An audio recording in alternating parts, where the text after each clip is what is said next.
আসসালামু আলাইকুম রহমতুল্লাহ। শুরু করছি মহান রব্বুল আলমিনের নামে, যিনি পরম করুণাময় এবং অসীম দয়ালু। অসীম দয়ালু, আসলেই তাই।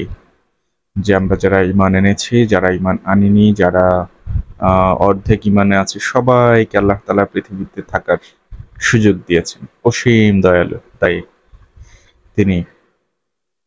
আজকে জুমাবার, আশা করি আপনারা সবাই ফজরের নামাজ পড়ে একটু কোরআন তেলাওয়াত করছেন।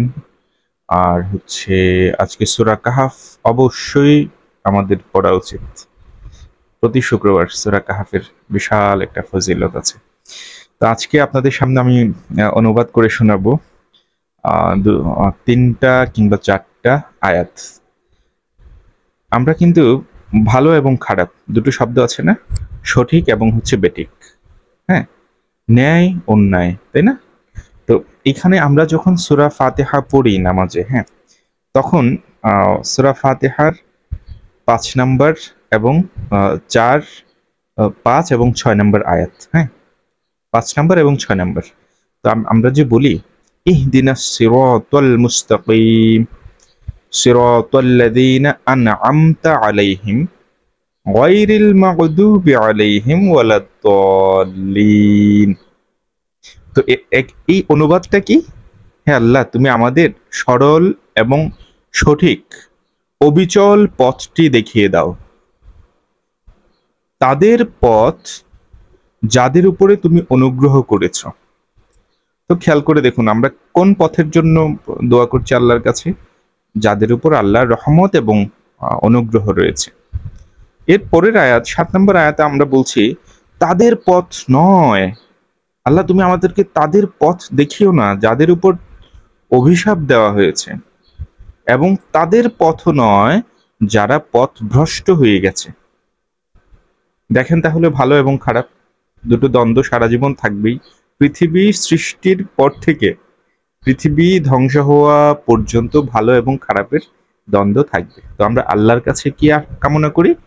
যে সরল, সঠিক এবং তোমার রহমত, তোমার অনুগ্রহ যাদের উপর রয়েছে, যেই পথে রয়েছে, সেই পথ আমাদেরকে তুমি দেখাও।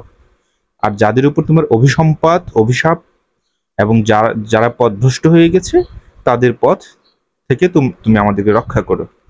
এই যে বিশ্বাসী এবং হচ্ছে তাগুত, হ্যাঁ, শয়তান। তো এখন দুটো পথ সবসময় মাথায় রাখবেন, দুটো পথ, একটা হচ্ছে ভালো আর একটা হচ্ছে খারাপ। এই দুটোর দ্বন্দ্ব সবসময় থাকবে। হ্যাঁ, ভালোরা হচ্ছে গায়ে পড়ে কখনো ঝামেলা করবে না, কিন্তু খারাপ যারা গায়ে পড়ে ঝামেলা করবে, হ্যাঁ, একটা না একটা ঝামেলা করবেই তারা। তো এর পরের আয়াতটা যদি আমি বলি, সূরা বাকারার এর পরের আয়াতটাতে, সূরা, এখন বাকারায় চলে আসলাম, পরের সূরার এখানে একটা আয়াত আছে, সেটা হচ্ছে ৬ নম্বর আয়াত। তো এখানে আল্লাহ তাআলা বলছেন ইন্নাল্লাযীনা কাফারু সাওয়াউন আলাইহিম আআনযারতাহুম আম লাম তুনযিরহুম লা ইউমিনুন। যারা এই বিষয়গুলোকে নিশ্চিত অস্বীকার করে, আল্লাহ তাআলার কথা, আল্লাহ তাআলার উপদেশ, আল্লাহ তাআলার আদেশ, নির্দেশ, এগুলোকে যারা অস্বীকার করে, তাদের তুমি পরকালের কথা বলে সাবধান করো আর না করো, কার্যত উভয়টাই তাদের জন্য সমান। তারা কখনোই ঈমান আনবে না, বিশ্বাস করবে না। তারা একটা না একটা আপনাকে সূত্র, একটা না একটা যুক্তি দাঁড় করাবেই। আপনি দেখবেন যে যতই বলেন আপনি, তারা একটা না একটা যুক্তি আপনার সামনে দাঁড় করাবেই। তারা কখনোই ঈমান আনবে না। তারা যদিও মুখে বলে আমরা ঈমান এনেছি। হ্যাঁ, এখানে আবার এর পরের ৮ নম্বর আয়াতে বলে দেওয়া হয়েছে ওয়া মিনান নাসি মান ইয়াকুলু আমান্না বিল্লাহি ওয়া বিল ইয়াউমিল আখির ওয়া মা হুম বিমুমিনিন। যে মানুষদের মাঝে কিছু এমন লোকও আছে যারা মুখে বলে আমরা আল্লাহর উপর ঈমান এনেছি, বিশ্বাস করেছি, হ্যাঁ, এবং অথচ তারা মোটেই কিন্তু বিশ্বাস করেনি, ঈমানদার নয়। এটা কার কথা? এটা হচ্ছে মহান রব্বুল আলামিনের কথা। আল্লাহ তাআলা বলে দিচ্ছেন কোন ক্যারেক্টারিস্টিক্স এর মানুষ আমাদের মাঝে আছে। হুম। তো